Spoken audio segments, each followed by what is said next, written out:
When you are making a contact sheet for class, this is the workaround we're going to use using File Explorer. In order to make the contact sheet, what I would like for you to do, please, is to double click to open up your folder for the project.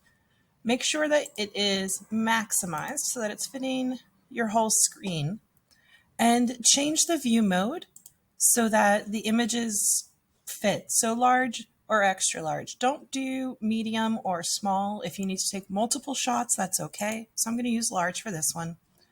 And you have two options to take a screenshot. You can hit Windows and print screen, and it will take a screenshot and place it into your screenshots folder in your pictures folder. Or you can hold down the Windows key and Shift and type S to get the snipping tool, and you can snip the shot. Do remember that when you snip a shot, you also have to make sure that you go through and you save it so you can find it again later. Okay.